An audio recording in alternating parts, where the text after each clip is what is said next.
الجعفي البخاري رحمه الله تعالى ومتعنا بعلومه وبركاته آمين. قال حدثنا أحمد بن أشهاب قال حدثنا محمد بن فضيل عن عمارة بن القعقاع عن أبي زرعة عن أبي هريرة رضي الله عنه قال قال النبي صلى الله عليه وسلم كلمتان حبيبتان إلى الرحمن خفيفتان على اللسان ثقيلتان في الميزان سبحان الله وبحمده سبحان الله العظيم.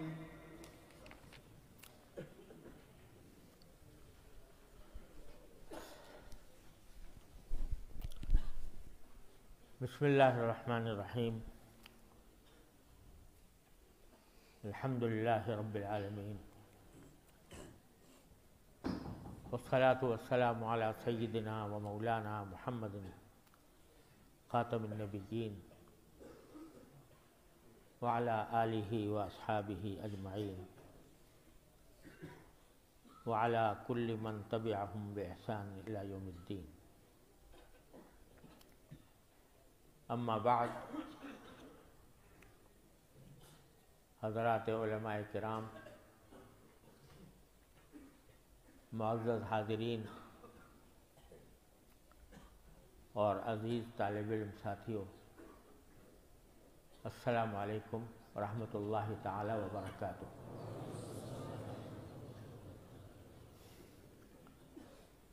یہ میرے لیے خوش نصیبی کا موقع ہے کہ آج ایک مرتبہ پھر جامعہ فریدیہ میں اللہ تعالیٰ نے حاضری کی توفیق عطا فرمائی. میں جامعہ فریدیہ سے اپنے قلبی تعلق کی ابتدا اس وقت سے سمجھتا ہوں جب یہ مدرسہ یہاں ایک فلیٹ کی شکل میں حاجی اختر حسین صاحب رحمۃ اللہ علیہ نے قائم کیا تھا، اور میں بھی کچھ دنوں اسی فلیٹ کے قریب مقیم رہا، اور میں نے اپنے بیٹے ڈاکٹر عمران اشرف صلی اللہ علیہ وسلم کو اس وقت ابتدائی تعلیم وہ پا رہے تھے تو اس میں داخل کیا تھا، اور اس کے بعد سے الحمدللہ ہر مرحلے پر اللہ تبارک و تعالیٰ نے حاضری کی توفیق عطا فرمائی، اور ہمیشہ سے اس کے ساتھ ایک قلبی تعلق اللہ تعالیٰ نے اپنے فضل و کرم سے عطا فرمایا. اور کسی کے منہ پر تعریف کرنا اچھا نہیں ہوتا، لیکن اعتراف حقیقت بھی ہمارے دین کا ایک حصہ ہے. تو حضرت مولانا عبدالغفار صاحب دامت برکاتہم نے جس حکمت اور جس دانشمندی اور اخلاص و للہیت کے ساتھ اس جامعہ کو ترقی دینے کے لیے اپنی جان کھپائی، اللہ تعالیٰ ہی اپنے فضل و کرم سے اس کا صلہ ان کو عطا فرمائیں گے، ہمارے بس میں نہیں. ابھی آپ نے جو جامعہ کا تعارف سنا تو اس سے معلوم ہوتا ہے کہ الحمدللہ مختلف شعبوں اور مختلف گوشوں میں ترقی کا سلسلہ پیہم جاری ہے. اللہ تبارک و تعالیٰ اس کو ہمیشہ جاری و ساری رکھے، قائم و دائم رکھے. آج جدید تعلیم یافتہ افراد بکثرت مدرسوں کے اوپر طرح طرح کے اعتراضات کرتے ہیں، اور ایک پوری قوم ہے جو مدارس کے پیچھے پڑی ہوئی ہے. کبھی دہشت گرد کہہ کے، کبھی رجت پسند کہہ کے، کبھی دقیانوسی کہہ کے، کبھی یہ کہہ کے کہ ان کو صرف اپنے ایک خاص دائرے میں یہ لوگ کام کرتے ہیں، دنیا کی ان کو خبر نہیں ہے، دنیا کے حالات سے یہ واقف نہیں ہے، اور اس کی وجہ سے یہ بھی طعنہ دیا جاتا ہے کہ یہ اجتہاد نہیں کرتے اور تقلید میں مبتلا ہیں۔ لہذا جو زندگی کا پہیہ روزانہ گھومتا ہے اس کے یہ ساتھ نہیں دے سکتے۔ ان کو دنیا نہیں آتی، ان کو جغرافیہ نہیں آتا، ان کو حساب نہیں آتا، ان کو عصری علوم نہیں آتے۔ لیکن کبھی کسی نے مدرسے کو، یہ اعتراض کرنے والوں میں شاید 90-95% ایسے لوگ ہوں گے یقیناً جنہوں نے کبھی کسی مدرسے کی شکل بھی نہیں دیکھی، نہ آ کر یہ دیکھنے کی زحمت گوارا کی کہ یہاں کیا کام ہو رہا ہے اور کس انداز سے ہو رہا ہے۔ ایک مرتبہ میں نے سنا کہ ایک مشہور سیاستدان ہیں، انہوں نے یہ سوال کیا کسی عالم سے کہ یہ کیا وجہ ہے کہ مدرسوں سے کوئی سائنسدان پیدا نہیں ہوتا، مدرسوں سے کوئی ایسا شخص پیدا نہیں ہوا کہ جس نے کوئی نئی ایجاد کی ہو۔ تو انہوں نے جو کچھ جواب دیا وہ دیا، لیکن میں یہ پوچھتا ہوں کہ بھائی مدرسوں نے ایک مخصوص دائرے کے اندر قرآن و حدیث کے تحفظ کے لیے ایک نصاب بنایا تھا، اللہ تبارک و تعالیٰ نے اس کے اندر ان کو کامیابی عطا فرمائی، بے شمار شخصیات اللہ تعالیٰ نے یہاں سے نکالی۔ دارالعلوم دیوبند کے انار کے درخت کے نیچے سے جو تعلیم کا نور پھیلنا شروع ہوا تھا اس نے پوری دنیا کو اپنے آغوش میں لیا۔ لیکن آپ نے جو کام شروع کیا تھا عصری علوم کے اندر، ہم سے کہتے ہیں کہ اجتہاد نہیں کرتے۔ اہل علم اگر اجتہاد کریں گے تو قرآن و حدیث کے دائرے میں رہ کر کریں گے۔ اجتہاد قرآن و حدیث کے دائرے کے اندر کیا جاتا ہے، اس کا میدان ایک محدود میدان ہے۔ لیکن آپ کو جو میدان دیا گیا تھا عصری علوم کا، اس کے اندر اجتہاد کا میدان تو اتنا چوپٹ کھلا ہوا ہے کہ جتنی آپ تحقیق کریں گے، جتنی ریسرچ کریں گے، وہ سب مباحات کے دائرے میں آتی ہے، شریعت کی طرف سے اس کے اوپر کوئی روک نہیں۔ آپ نے ان علوم میں کیا اجتہاد کیا؟ آپ نے کون سی ایسی اس پورے عرصے کے اندر آپ کہہ رہے ہیں کہ کوئی نئی ایجاد کسی مدرسے سے کیوں نہیں ہوئی؟ ارے بھائی 90-95% بلکہ اس سے بھی زیادہ جو ادارے قائم ہیں اس کام کے لیے، انہوں نے کون سی نئی ایجاد دنیا کے سامنے پیش کر دی؟ سب مقلد ہیں، پورے مقلد محض مغرب کے، کہ مغرب سے جو نظریہ آ گیا اس کو لے کر آگے چل پڑے۔ مغرب نے کہا تھا کہ انڈے کی جو زردی ہے وہ کولیسٹرول پیدا کرتی ہے، بہت بری چیز ہے، مت کھایا کرو۔ یہاں بھی سب نے کہنا شروع کر دیا۔ اب وہاں سے کہنا شروع کیا کہ نہیں، انڈے کی زردی جو ہے وہ کولیسٹرول اچھا والا پیدا کرتی ہے، برا پیدا نہیں کرتی۔ اب ہر ڈاکٹر کہتا ہے انڈا خوب کھاؤ۔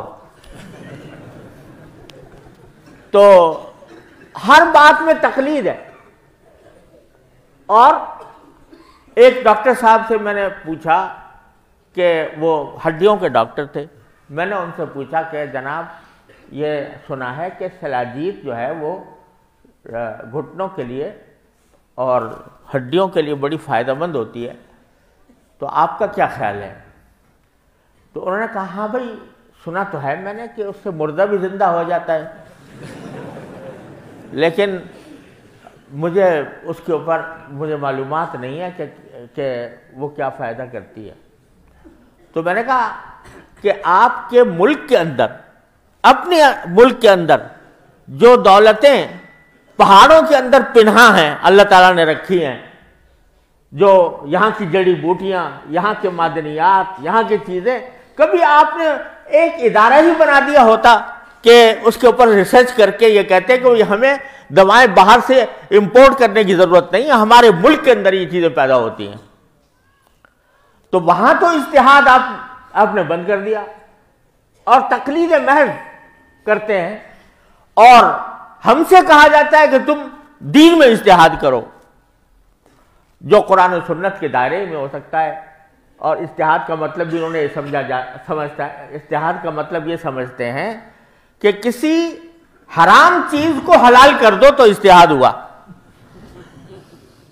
کسی حرام چیز کو جو ناجائز ہے شریعت میں اس کو کہہ دو بھائی زمانے کی تبدیلی کی وجہ سے وہ حلال ہو گئی ہے، تو اجتہاد ہوا۔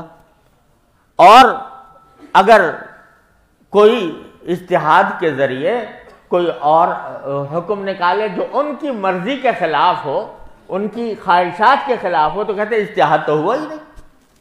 کہتے ہیں زمانہ بدل گیا، لہذا زمانہ بدلنے کی وجہ سے احکام میں تبدیلی کرنی چاہیے اور محرمات کو بھی حلال کر دینا چاہیے۔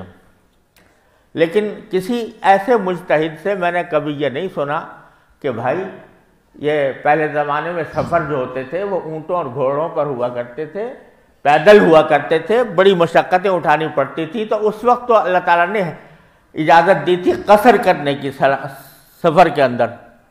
آج تک کسی مجتہد عصر نے یہ نہیں کہا کہ آج کی جو سفر ہوتے ہیں اس کے اندر کوئی مشقت نہیں ہوتی، آدمی ہوا جہاز میں بیٹھا اور 1 گھنٹے میں دوسری جگہ چلا گیا اور وہاں آرام سے بیٹھا تھا، یہاں آ کے آرام سے بیٹھ گیا، لہذا اب قصر نہیں ہونا چاہیے۔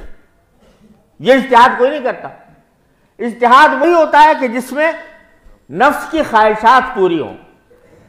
تو اللہ تبارک و تعالیٰ نے اگر کوئی آ کر دیکھے اور نظام کا جائزہ لے مدارس کے، تو اس کو پتہ چلے کہ یہاں کیا کام اللہ تبارک و تعالیٰ ان مدارس سے لے رہے ہیں۔ آپ نے تو اپنے اداروں کو دین سے خالی کر دیا، وہاں کا پڑھنے والا، وہاں کا تعلیم یافتہ وزیر بن جائے تو اس کو سورہ اخلاص پڑھنی نہیں آتی، اس کو آپ نے دین کا تو آپ نے یہ حشر کیا ہے اپنے اداروں میں۔ دنیا کا یہ حشر ہے کہ سرکاری اسکولوں میں جا کر دیکھو، سرکاری کالجوں میں، کم از کم میں اپنے شہر کی بات کرتا ہوں کہ وہاں سرکاری کالجوں کے اندر استاد حاضر ہی نہیں ہوتا اور جھوٹی حاضریاں لگی ہوئی ہوتی ہیں، پڑھائی کچھ نہیں ہوتی۔ اگر کوئی طالب علم پڑھنا چاہتا ہے تو اس کو ٹیوشن لینا پڑتا ہے، اور جب امتحان ہوتا ہے تو انویجیلیٹر باقاعدہ جو نگراں ہیں امتحان کے، وہ باقاعدہ طلبہ سے سودا بازی کرتے ہیں کہ ہم اتنے پیسے دے دو تو تمہیں سوال کا جواب دے دیں گے۔ وہاں تو تم نے یہ حاصل کیا ہوا ہے۔ آج الحمدللہ آپ نے دیکھا کہ یہاں اس ادارے کے اندر جو ابھی آپ کو دکھایا گیا تو اس میں اللہ تعالیٰ کے فضل و کرم سے ہر قسم کی ضروریات کا احاطہ کرنے کی کوشش کی گئی ہے۔ عصری علوم بھی کم از کم میٹرک تک پورے پڑھائے جا رہے ہیں اور مفت پڑھائے جا رہے ہیں اللہ تبارک و تعالیٰ کے فضل و کرم سے۔ تو جو آپ کو کام کرنا تھا وہ اب انہوں نے اپنے ذمے لے لیا، تو اس کے باوجود اعتراضات کا ایک لامتناہی سلسلہ ہے جو مدارس کے خلاف چل رہا ہے۔ تو اللہ تبارک و تعالیٰ ان اعتراضات سے گھبرانا نہیں چاہیے۔ یہ اعتراضات جو ہیں ایک داعی حق کا زیور ہیں، اس کے گلے کا ہار ہیں۔ انبیاء کرام کو بھی یہ کہا گیا کہ اِنَّا لَنَرَاكَ فِي صَفَاحَةٍ وَإِنَّا لَنَظُنُّكَ مِنَ الْكَاذِبِينَ۔ انبیاء کرام سے بھی یہ کہا گیا کہ جو کچھ تم کہہ رہے ہو اساطیر الاولین، یہ پرانے زمانے کی کہانیاں ہیں۔ لیکن انبیاء کرام اگر اس نعروں سے اور ان اعتراضات سے متاثر ہو جاتے تو دعوت تو رک جاتی. لیکن اس لیے ہمیں بھی ان اعتراضات کو سنو اور اس پر اللہ تعالیٰ کا شکر ادا کرو کہ انبیاء کرام کی سنت اللہ تبارک و تعالیٰ ہم سے لے رہا ہے. اصل بات یہ ہے کہ اگر میں بلا تکلف کہوں تو اصل بات یہ ہے کہ دین کے احکام سے در حقیقت عداوت ہے. اب وہ کھل کر اگر یہ کہے کہ دین ہمیں نہیں چاہیے یا اسلام نہیں چاہیے تو یہ کہنا مشکل ہے. لوگوں میں یہ کہا کہ یہ اسلام سے مرتد ہو گیا. لہذا اسلام کے بجائے مولوی کو نشانہ بنایا ہوا ہے کہ یہ مولوی جو ہے یہ خراب ہے. دین تو بہت اچھا ہے لیکن مولوی نے خراب کر رکھا ہے. تو چلو تم دین کے لیے ڈھال بنے ہوئے ہو, دین کے لیے ڈھال بنے ہوئے ہو کہ اعتراض وہاں کرنا تھا, اس کے بجائے تم ڈھال بن گئے, تمہارے اوپر اعتراض ہو گیا. تو اللہ کا شکر ہے, الحمدللہ ہم اس پر اللہ تعالیٰ کا شکر ادا کرتے ہیں. تو ماشاءاللہ آپ نے دیکھا کہ یہاں پر ہر قسم کی تعلیم و تربیت. دوسری بات یہ کہ ہم خود اپنی خامیوں کا خود ہمیں, دوسروں کے اعتراضات کے بجائے خود اپنی خامیوں کا خود ہمیں جائزہ لینے کی ضرورت ہے. ہم میں کیا کمی ہے اور ہمارے اندر کیا قصور ہے, اس قصور کو دور کرنے کی فکر کرنی چاہیے. تو ایک بہت بڑا قصور یہ ہے ہمارا کہ ہم دین پڑھاتے تو ہیں, دین سکھاتے نہیں ہیں. یعنی تربیت, اس دین پر عمل کرنے کے لیے جو تربیت درکار ہے, شخصیت سازی جو ہے, اس کی طرف دھیان ہمارے ہاں کم ہو گیا.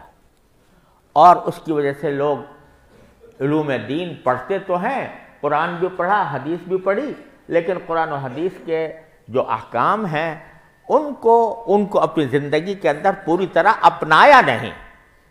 اس کی وجہ سے ہم ایک بری تصویر دنیا کے سامنے پیش کرتے ہیں. ابھی مولانا جو فرما رہے تھے کہ اب مثلا دین کا ہمارا ایک اہم عنصر یہ ہے کہ مسلمان نظم و ضبط کے ساتھ زندگی گزارے. والصافات صفا, قرآن کریم میں جب قسم کھائی تو ان فرشتوں کی کھائی اور ان کے اس صفت کی کھائی کہ وہ صف بنا کر اللہ تعالیٰ کی عبادت کرتے ہیں. اور نماز بھی ہمیں اللہ تعالیٰ نے ایسی سکھائی ہے کہ اس کے اندر نظم و ضبط آپ دیکھتے ہیں کس طرح امام کی اطاعت کی جاتی ہے, کس طرح ایک ساتھ ایک صف میں کھڑے ہوتے ہیں, سب میں سیدھی کرتے ہیں. اور میں عرض کیا کرتا ہوں کہ شاید ساری دنیا میں سب سے زیادہ پنکچول مسجدیں ہیں کہ مسجدوں میں نماز کھڑے ہونے کا جو وقت مقرر ہو گیا اس سے 1 منٹ ادھر ادھر نہیں ہوتا. اس سے زیادہ پنکچول اور کوئی نہیں. اللہ تعالیٰ نے ہمیں یہ درس دیا ہے اس تمام عبادات کے ذریعے.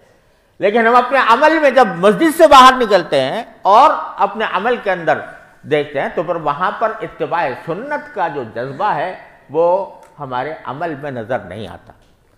تو بد نظمی ہمارا ایک شعار بن گئی ہے.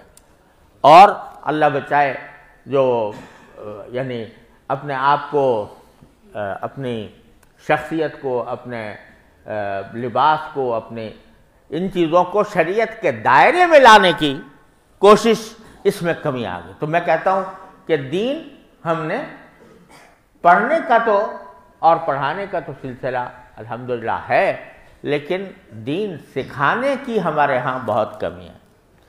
تو الحمدللہ میں دیکھتا ہوں, میں پہلے بھی حاضر ہوا جامعہ فریدیہ میں, اور میں نے الحمدللہ ہمیشہ یہاں محسوس کیا کہ طلبہ میں نظم و ضبط کی تربیت الحمدللہ بڑی قابل تعریف ہے.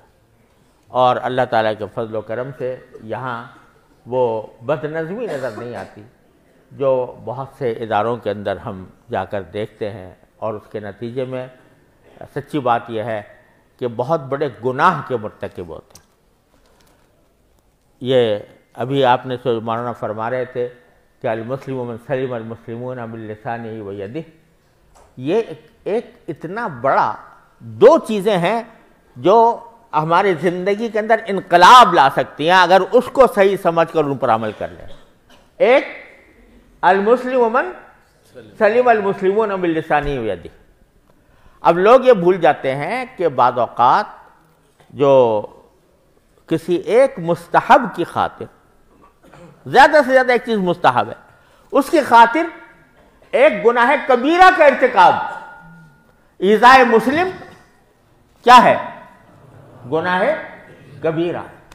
لیکن اس کی خاطر اس کو اختیار کرنے میں کوئی باک نہیں ہوتا، صرف ایک اپنی دل کی خواہش پورا کرنے کے لیے اس ایذائے مسلم سے ہم پرہیز نہیں کرتے.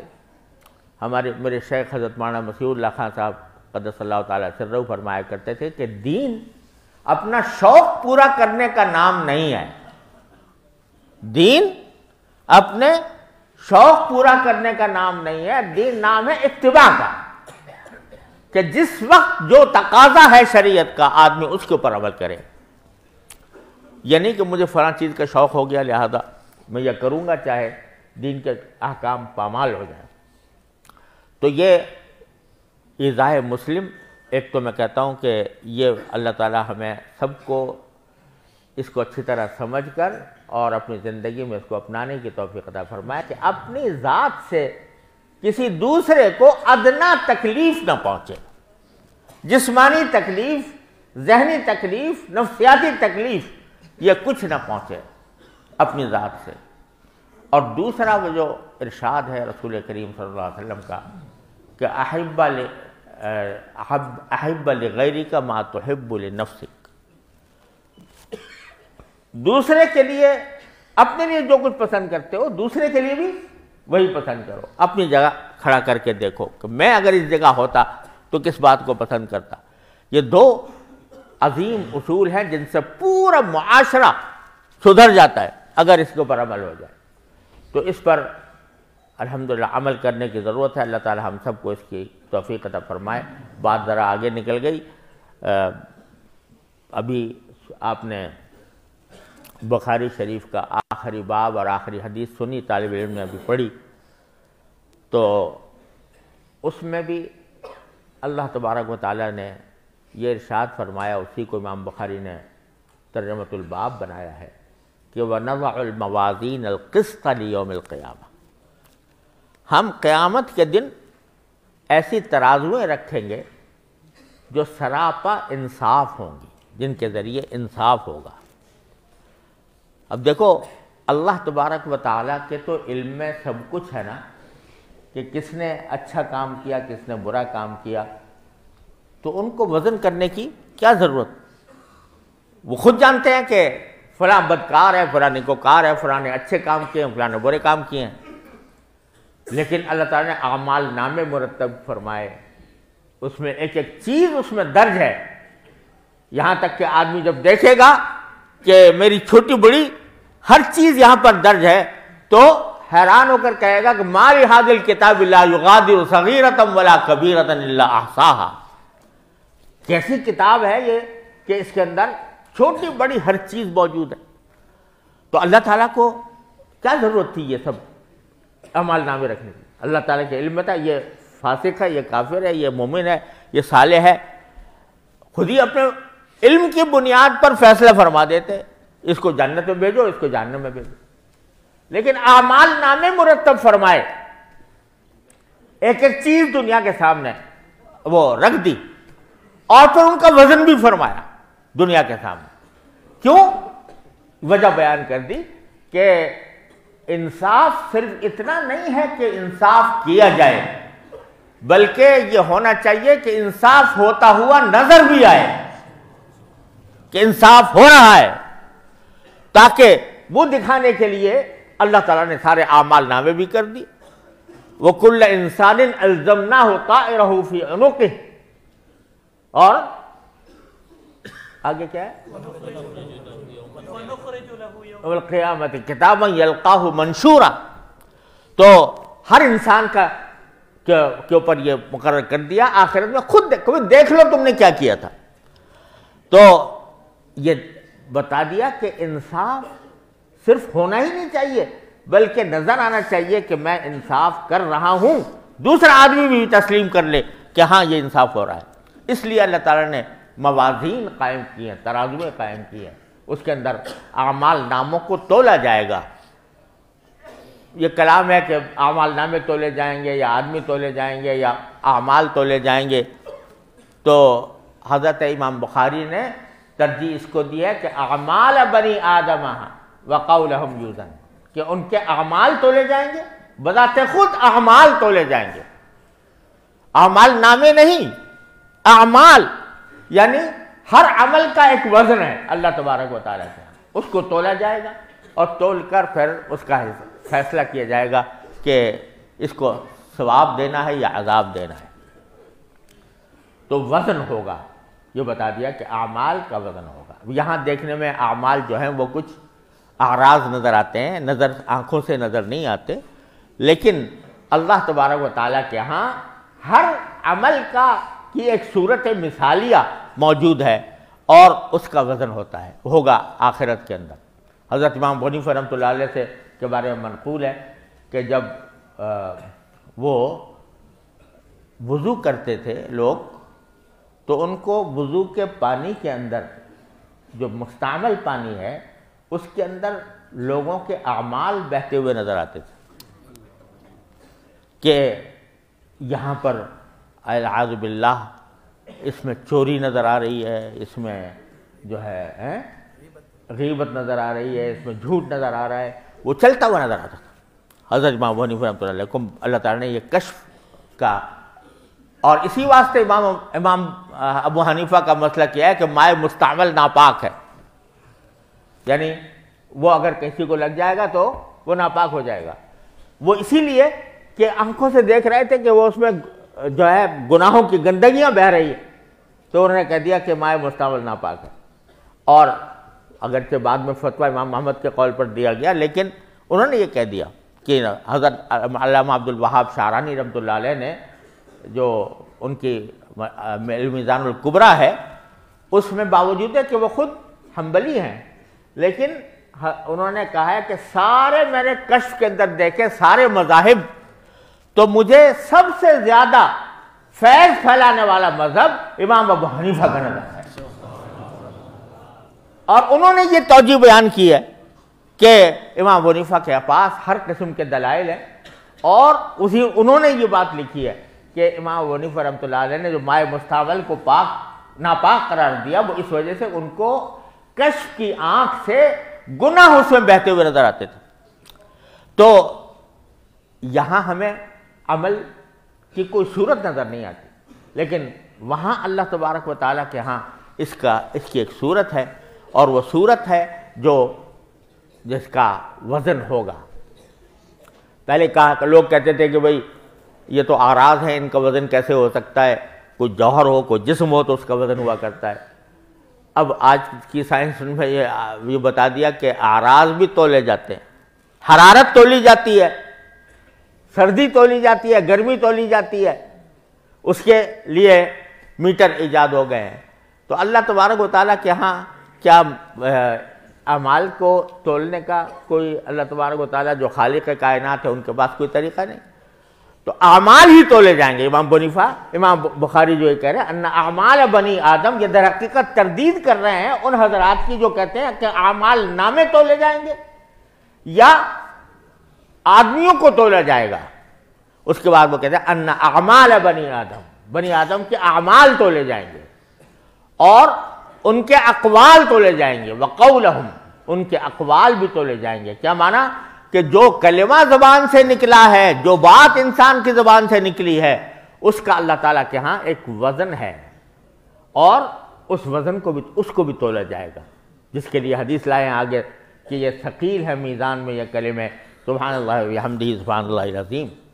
تو ہر انسان کے زبان کے اندر سے جو بات نکلتی ہے وہ بھی تولی جائے گی۔ میں تو یہ سمجھتا ہوں کہ اللہ تبارک و تعالیٰ کو کچھ ایسا منظور تھا کہ امام بخاری رحمۃ اللہ علیہ کی کتاب کو، صحیح بخاری کو، یہ مرتبہ عطا فرمائیں کہ اس کو پڑھ کر لوگ عالم بنیں، بلکہ ان کے علم دین حاصل کرنے کی انتہا ان کے اوپر صحیح بخاری کے اوپر ہو تو شاید اللہ تبارک و تعالیٰ نے ان پر منکشف بھی فرما دیا ہو تو کیا بعید ہے. تو یہ جو آخری باب ہے اتنے سبق اس میں دیے ہیں امام بخاری نے کہ اگر ہم ان سب کو اپنائیں تو حقیقت یہ ہے کہ ہماری دنیا و آخرت سنور جائے. اب یہاں کہہ رہے ہیں کہ اعمال بھی تولے جائیں گے اور اقوال بھی تولے جائیں گے. اعمال تولے جانے کے معنی یہ ہے کہ جس عمل میں وزن زیادہ ہوگا اللہ تبارک و تعالیٰ کے نزدیک وہ مقبول ہوگا, اس کی بنا پر جنت ملے گی. اسی طرح اقوال کے اندر ہوگا کہ اعمال, اب عمل میں جو وزن پیدا ہوتا ہے اس میں دو چیزیں ہیں, ذرا سمجھنے کی بات ہے, جن سے عمل میں وزن پیدا ہوتا ہے. ایک بات تو میں نے کل بھی وہاں پر عرض کی تھی کہ اخلاص, کسی عمل کے اندر اخلاص ہونا چاہیے. اگر اخلاص نہ ہو تو اس کے اندر وزن نہیں ہوتا. دوسری شرط جو ہے اعمال میں وزن پیدا کرنے کی وہ یہ ہے کہ وہ عمل سنت کے مطابق ہو. اگر نیت بھی صحیح ہے کسی کی, فرض کرو اللہ ہی کو راضی کرنا چاہتا ہے لیکن طریقہ غلط اختیار کیا ہے, سنت والا طریقہ اختیار نہیں کیا, غلط طریقہ اختیار کر دیا, تو بھی اس کے عمل میں کوئی وزن نہیں. کتنے ہندوؤں کے ہاں جا کر دیکھو, گنگا کے کنارے کتنے لوگ ہیں جو مجاہدات کرتے ہیں, کسی نے ہاتھ اونچا کیا ہوا ہے اور سال تک ہاتھ اونچا کیے ہوئے کھڑا ہے, اسی کو عبادت سمجھتا ہے کہ بس میں نے ہاتھ اونچا کیا ہوا ہے, یہ میری عبادت ہے.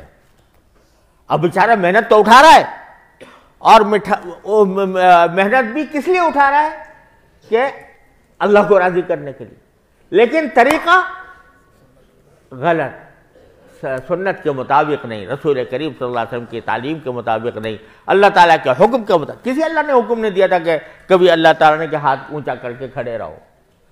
تو ان کا عمل باوجود نیت کے صحیح ہونے کے بیکار ہو گیا. هل ننبئکم بالاخسرین اعمالا الذین ضل سعیهم فی الحیاۃ الدنیا وهم یحسبون انهم یحسنون صنعا. اسی طرح بدعت, جو بدعات کے مرتکب ہوتے ہیں تو نیت تو بڑی صحیح ہوتی ہے بسا اوقات اللہ کو راضی کرنے کے لیے, لیکن سنت کے مطابق نہیں ہوتی, تو نتیجہ یہ کہ وہ عمل باوجود محنت کرنے کے وہ اللہ تعالیٰ کے ہاں مقبول نہیں ہوتا. جو لوگ تیجا کرتے ہیں, 10واں کرتے ہیں, 40واں کرتے ہیں, یا کسی قبروں پہ چادریں چڑھا رہے ہیں اور خدا جانے کیا کیا بدعات ہیں وہ کرتے ہیں, تو ان کی نیت صحیح ہوتی ہے. اکثر و بیشتر نیت یہ ہوتی ہے کہ اللہ تعالیٰ کو راضی کرے, لیکن سنت کے مطابق نہیں ہے, لہذا بے وزن ہو گیا, اس کا کوئی وزن ہی نہیں رہا. تو اس کی ایک بڑی بہترین مثال ہے. ہمارے تبلیغ جماعت کے ایک بڑے بزرگ تھے, حضرت شاہ عبدالعزیز صاحب دعاجو رحمۃ اللہ علیہ. اپنے زمانے میں ماشاءاللہ بڑے مشہور بھی تھے اور جماعت کے بڑے فعال کارکنوں میں تھے. تو وہ میرے والد ماجد قدس اللہ تعالیٰ سرہ کے پاس بکثرت آیا کرتے تھے اور بڑی عجیب عجیب باتیں کرتے تھے, بڑی پیاری باتیں ہوتی تھیں. ایک دن آئے تو حضرت والد صاحب رحمۃ اللہ علیہ سے کہا کہ حضرت میں نے ایک عجیب خواب دیکھا ہے, خواب میں آپ کو دیکھا ہے. حضرت والد صاحب نے پوچھا کیا دیکھا ہے, تو فرمانے لگے میں نے آپ کو دیکھا ہے کہ جیسے آپ ایک بلیک بورڈ کے سامنے کھڑے ہیں اور کچھ درس دے رہے ہیں, اور وہاں آپ نے بلیک بورڈ پر ایک کا ہندسہ بنایا. لوگوں سے پوچھا طلبہ سے کہ بھئی یہ کیا ہے, یہ لوگوں نے کہا ایک ہے. کہا کہ اچھا, اب آگے اس کے دائیں طرف ایک نقطہ لگا دیا ایک کے ساتھ. پوچھا اب کیا ہوا, کیا ہوا؟ 10 ہو گیا. پھر ایک نقطہ لگا دیا, پوچھا اب کیا ہوا؟ 100 ہو گیا. پھر ایک لگا دیا, پوچھا اب کیا ہوا؟ 1000 ہو گیا. اب وہ سارے نقطے مٹا دیے اور وہی نقطہ بائیں طرف لگایا, ایک کے بائیں طرف لگایا. پوچھا اب کیا ہوا؟ یہ اشاریہ 1. کیا مانا؟ 1 کا 10واں حصہ. دوسرا لگایا تو کیا ہوا؟ 0.0.1. تو کیا مطلب؟ 1 کا 100واں حصہ. پھر ایک لگا دیا. اب کیا ہوا کہ 0.0.1. کیا مطلب؟ کہ 1000 کا 1 کا 1000واں حصہ. کہتا دائیں طرف نقطے لگاتے جاؤ, عدد بڑھتا چلا جائے گا, 10 گنا بڑھتا جائے گا. اور بائیں طرف نقطے لگاتے جاؤ تو عدد بڑھنے کے بجائے کم ہوتا جائے گا, 10 گنا کم ہوتا جائے گا. تو کہنا جتنے دائیں طرف نقطے لگ رہے ہیں یہ سنت ہیں, اور بائیں طرف جو نقطے لگ رہے ہیں یہ بدعت ہے. ہے نقطے وہی, لیکن دائیں طرف لگ گئے تو کہیں سے کہیں پہنچا دیا, اور بائیں طرف لگ گئے تو انہوں نے گھٹا کر ان کو کم کر دیا. تو بدعت والے جو ہوتے ہیں ان کا بھی نیت درست ہوتی ہے لیکن طریقہ درست نہیں ہوتا. لہذا اللہ تعالیٰ کے ہاں کسی عمل کے وزن کے لیے 2 چیزیں ضروری ہیں. ایک طریقہ صحیح ہو, سنت کے مطابق ہو, اور دوسرا اخلاص ہو, اللہ کے لیے ہو, ریاکاری مقصود نہ ہو, شہرت مقصود نہ ہو, یا کچھ مقصود نہ ہو. تو امام بخاری رحمۃ اللہ علیہ نے آخر میں ہمیں یہ نقطہ بتا دیا کہ اب جو تم کام کرو زندگی میں, اس سب کچھ پڑھنے کے بعد وہ ان 2 باتوں کا خیال کرو. کیا؟ کہ طریقہ سنت کے مطابق, اور اخلاص للہ, جو کام کرو اللہ کے لیے کرو. اسی لیے فرمایا کہ صلہ رحمی کرنے والا وہ نہیں ہے جو جواب دے کہ فلاں نے میرے ساتھ اچھا کام کیا تھا لہذا میں بھی اس کے ساتھ اچھا کام کروں گا, اس نے میرے ساتھ برائی کی تھی تو میں بھی برائی کروں گا. فرمایا کہ لیس الواصل بالمکافئ, جو بدلہ دے وہ صلہ رحمی کرنے والا نہیں ہے. صلہ رحمی کرنے والا وہ ہے کہ دوسرے کی طرف سے قطع رحمی کی جا رہی ہے اور وہ اس کے جواب میں صلہ رحمی کرتا ہے. کیوں؟ مقصود اللہ تعالیٰ کو راضی کرنا ہے, اس کو خوش کرنا نہیں ہے. وہ خوش ہو یا نہ خوش ہو, میں اس لیے کر رہا ہوں تاکہ اللہ تعالیٰ مجھ سے راضی ہو جائے. تو عمل صحیح ہو اور اخلاص کے ساتھ اللہ کے لیے ہو تو اس میں وزن پیدا ہوتا ہے. دوسری بات آگے وقولہم بھی کہہ دیا کہ اقوال کا بھی وزن ہوگا. جو منہ سے بات نکال رہے ہو یہ نہ سمجھو کہ ہوا میں اڑ گئی, وہ اللہ تبارک و تعالیٰ کے ہاں ریکارڈ ہو رہی ہے. ما یلفظ من قول الا لدیہ رقیب عتید, وہ ریکارڈ ہو رہی ہے. تو منہ سے الفاظ سے کوئی لفظ نکالنے سے پہلے سمجھ لو کہ اللہ تعالیٰ کے ریکارڈ ہو رہی ہے اور اس کا بھی وزن ہوگا. اگر تم نے بات اچھی کہی تو اس کا وزن بڑھے گا, اور اگر بری بات کہہ دی, جو کسی کی دل آزاری کر دی, جھوٹ بول دیا, غیبت کر دی, بہتان لگا دیا, کسی کی دل آزاری کر دی, تو وہ تمہارے لیے ایک مستقل عذاب بنے گی. اسی لیے حدیث میں آتا ہے کہ رسول کریم صلی اللہ علیہ وسلم نے فرمایا کہ انسانوں کو دوزخ کے اندر اوندھا کر کے پھینکنے والی کوئی چیز اتنی زیادہ نہیں ہے جتنی انسان کی زبان. یعنی زبان کا غلط استعمال. اللہ تبارک و تعالیٰ اگر صحیح استعمال کی توفیق دے تو آدمی اسی زبان سے اپنے نامہ اعمال میں نیکیوں کے پہاڑ جمع کر سکتا ہے. سبحان اللہ کہہ دو, سبحان اللہ کہہ دو, الحمدللہ کہہ دو اسی زبان سے, تو کیا نیکیوں کا کہ انبار لگ رہے ہیں تمہارے لیے. اسی سے کسی مسلمان کا دل خوش کر دو, کسی کو ہمدردی کر دو, من عزا ثقلا کسی بردن یوم القیامہ، جو کسی ماں کی تسلی کر دے، اس کا بیٹا گم ہو گیا یا مر گیا اور وہ دکھ میں مبتلا ہے، تم جا کر اس کی تسلی کر دو زبان سے ہی کہہ دو تسلی کا کلمہ، تو قیامت کے دن تمہیں خاص چادریں پہنائی جائیں گی اللہ تعالیٰ کی طرف۔ تو کسی کی عیادت کر دی، جب عیادت کرنے کے لیے جاتا ہے آدمی تو بعض اوقات دل میں ایک خیال ہوتا ہے کہ بھئی عیادت کو نہیں جائیں گے تو کیا دنیا کہے گی کہ اس کی عیادت کے لیے بھی نہیں آیا ہو۔ یہ نہیں، بلکہ عیادت اللہ کے حکم پر عمل کرنے کے لیے، نبی کریم صلی اللہ علیہ وسلم کی سنت پر عمل کرنے کے لیے، ثواب حاصل کرنے کے لیے جب آدمی جاتا ہے، حدیث میں آتا ہے جب تک وہ عیادت کے لیے جا رہا ہوتا ہے تو 70,000 فرشتے اس کے لیے دعا کرتے رہتے ہیں۔ تو وہاں عیادت کا کلمہ زبان سے نکالا، ایک ڈھیر جمع ہو گیا۔ لیکن کسی کو تم نے ڈانٹ دیا، کسی کا دل دکھا دیا، کسی کی دل آزاری کر دی، تو یہی زبان ہے، اس نے تمہیں اوندے منہ جہنم میں ڈال دی۔ جھوٹ بول دیا، غیبت کر دی، بہتان۔ اب ہم لوگ الحمدللہ اللہ تعالیٰ کا شکر ہے ایسے لوگ جمع ہیں کہ الحمدللہ نماز روزہ کر لیتے ہیں، اللہ تعالیٰ کا انعام ہے، اس کا کرم ہے، لیکن ہماری مجلسوں میں دیکھو کیا ہو رہا ہے۔ جب بیٹھتے ہیں مجلسوں کے اندر تو اس کو ہماری دوسروں کی آبرو ریزی کی جاتی ہے، دوسروں کی عزتوں پر حملے کیے جاتے ہیں، برے الفاظ ان کے لیے کہے جاتے ہیں۔ یہ سب کیا ہے؟ یہ گناہوں کی، یہ زبان کے گناہ ہیں جو ہم سے سرزد ہو رہے ہیں۔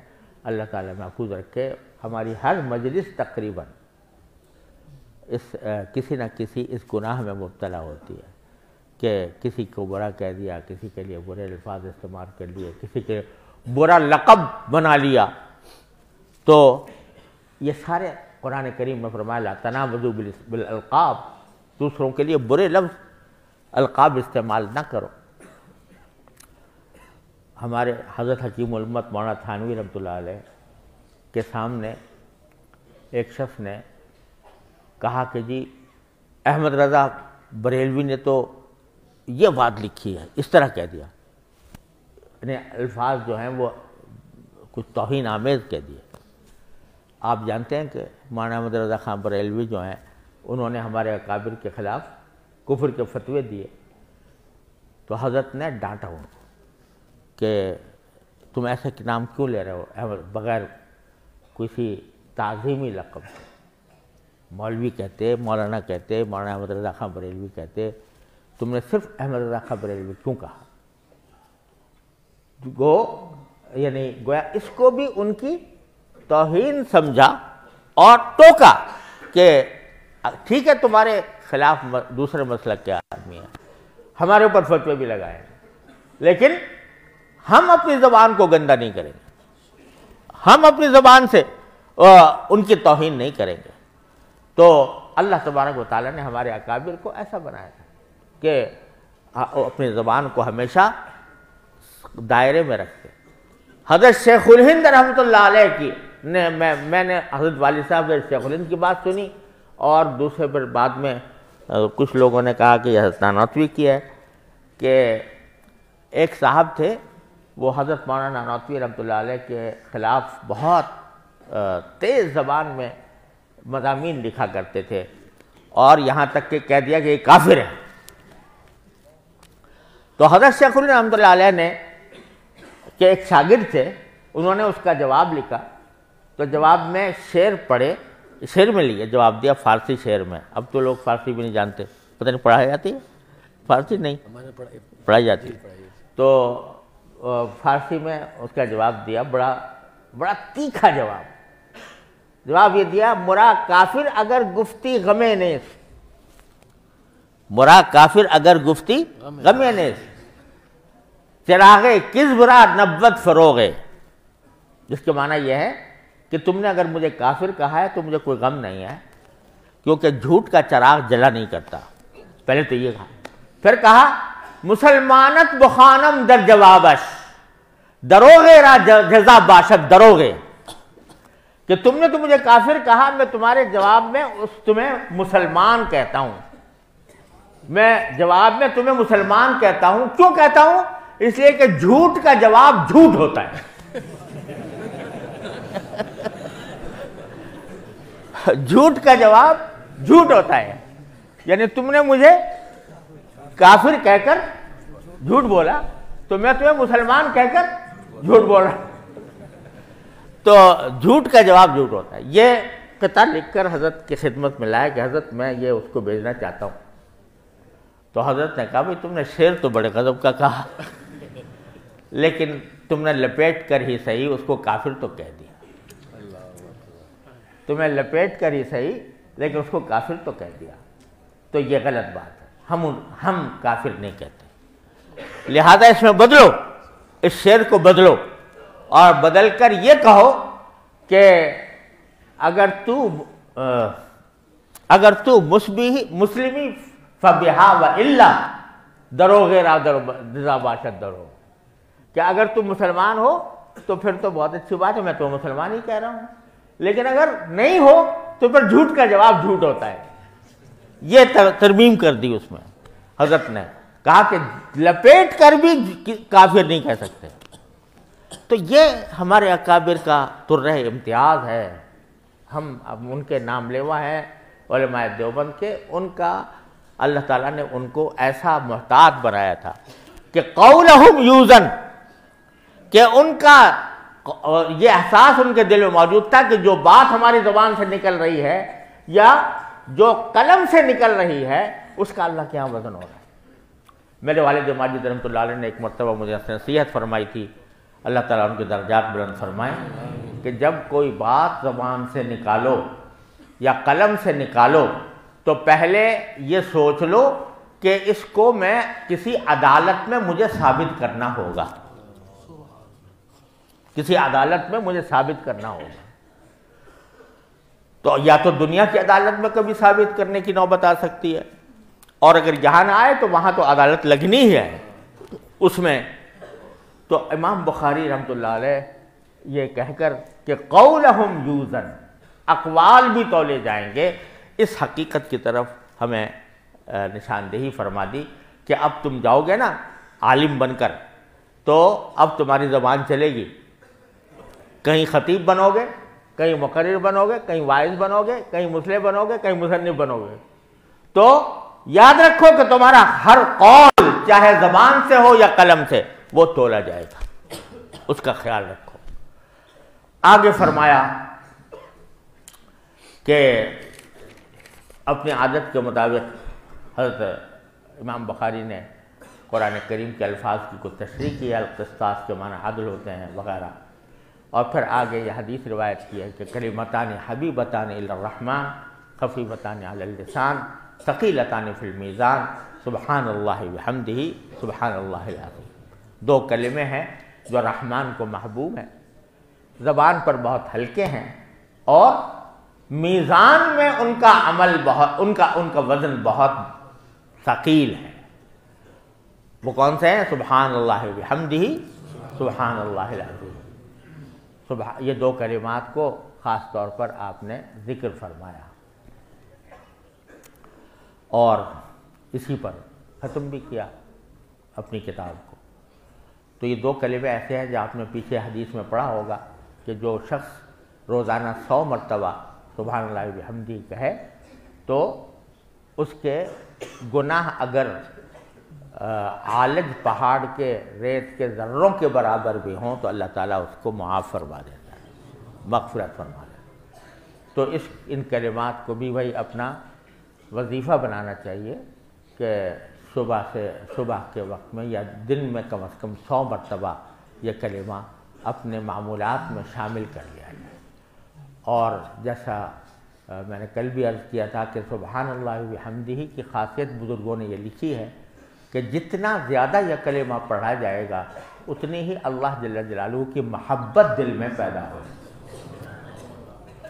اور سبحان اللہ العظیم کی خاصیت یہ ہے کہ جتنا زیادہ یہ کلمہ پڑھا جائے گا اللہ تعالیٰ کا خوف اور رعب دل میں پیدا ہوگا، جو انسان کو گناہوں سے روکتا ہے۔ اور دونوں چیزیں جب مل جاتی ہیں، محبت بھی اور خوف بھی، تو اسی کا نام خشیت، انما یخشی اللہ من عبادہ العلماء۔ تو بھائی اللہ تبارک و تعالیٰ اپنے فضل و کرم سے، اپنی رحمت سے امام بخاری کی نصیحتوں کو جو آخری باب میں سے ہمیں مل رہی ہے، ان سب پر عمل کرنے کی توفیق عطا فرمائے، اور ہمیں صحیح معنی میں اللہ تبارک و تعالیٰ اپنا بندہ بنا لے اور اپنے رضا کے مطابق ہماری زندگی گزار دے۔ وآخر دعوانا ان الحمد للہ رب العالمین۔ حضرت اجازت حدیث بہت سارے علماء آئے ہوئے ہیں، اساتذہ، طلباء۔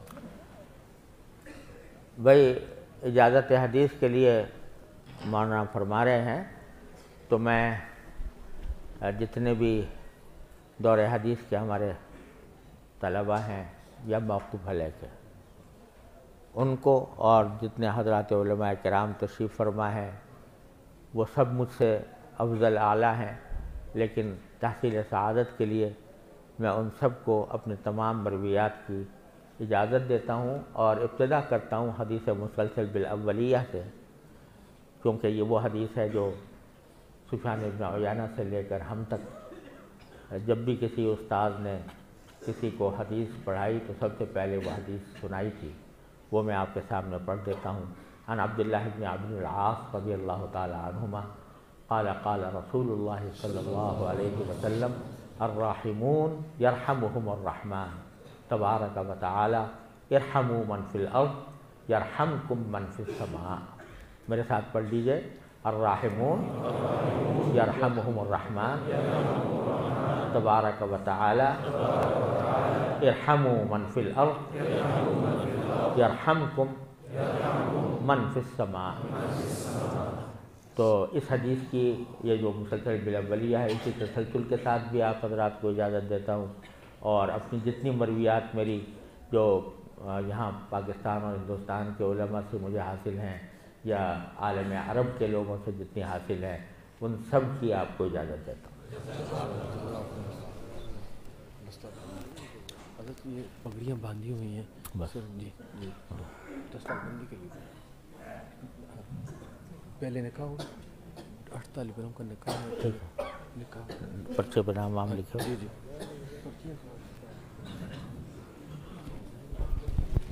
الحمدللہ درس حدیث اختتام کو پہنچا ہے۔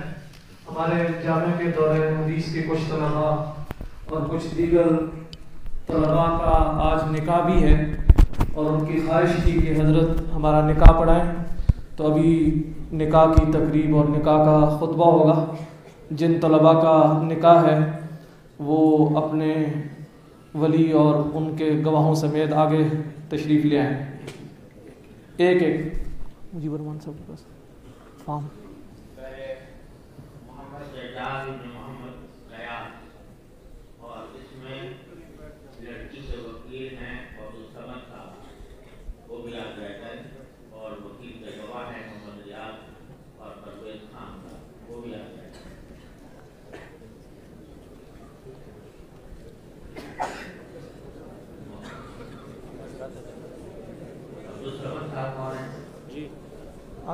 آگے آپ نے لڑکی سے اجازت دی ہے کہ ان کا نکاح محمد اعجاز بن محمد ریاض سے کیا جائے، جس کا مادہ سونا ہے۔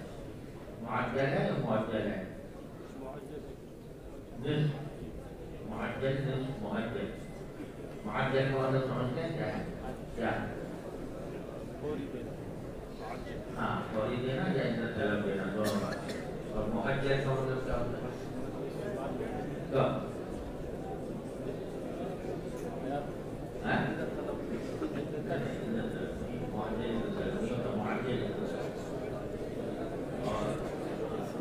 اور معجل جو ہے اس میں یا تو کوئی مدت مقرر تمام احباب خاموشی رکھیں۔ مقرر نہ کی گئی ہو تو پھر اس صورت میں اللہ بتائے کوئی طلاق ہو تو اس کا ہوتا ہے، لیکن اس لیے میں کہہ رہا ہوں کہ مقصد سمجھ کر علت طلب ہے آپ کی نظر میں پورا علت طلب ہے۔ تمام احباب خاموشی رکھیں۔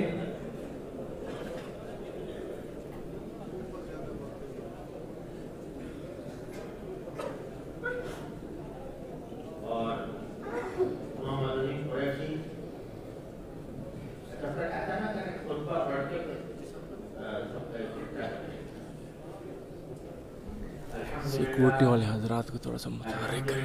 نحمده ونستعينه ونستغفره ونؤمن به ونتوكل عليه ونعوذ بالله من شرور أنفسنا ومن سيئات أعمالنا من يهده الله فلا مضل له ومن يضلل فلا هادي له وأشهد أن لا إله إلا الله وحده لا شريك له وأشهد أن سيدنا ومولانا محمدا عبده ورسوله صلى الله تعالى عليه وعلى آله وأصحابه وبارك وسلم تسليما كثيرا. أما بعد فأعوذ بالله من الشيطان الرجيم. بسم الله الرحمن الرحيم. يا أيها الذين آمنوا اتقوا الله حق تقاته ولا تموتن إلا وأنتم مسلمون. يا أيها الناس اتقوا ربكم الذي خلقكم من نفس واحدة وخلق منها زوجها وبث منهما رجالا كثيرا ونساء واتقوا الله الذي تساءلون به والأرحام إن الله كان عليكم رقيبا. يا أيها الذين آمنوا اتقوا الله وقولوا قولا سديدا يصلح لكم أعمالكم ويغفر لكم ذنوبكم ومن يطع الله ورسوله فقد فاز فوزا عظيما. آمنت بالله صدق الله مولانا العظيم. محمد اعجاز صاحب کون ہیں آپ؟ عبدالصمد صاحب، آپ نے اجازت دی ہے کہ بلند سے کہ ان کا نکاح محمد اعجاز سے کیا جائے، جس کا مہر کو سنا عزت طلب باجو لگا ہے. کیا آپ نے یہ اجازت لی ہے؟ انہوں نے اجازت دی ہے. آپ کے ساتھ مزیات اور پرویز خان بھی تھے.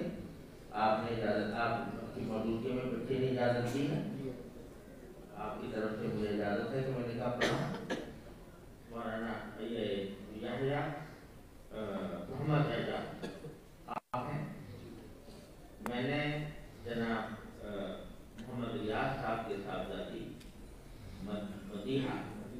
مدیحہ کا نکاح آپ کے ساتھ کیا، جس کا 4 تولے سونا ہے، عزت طلب واجب الادا ہے.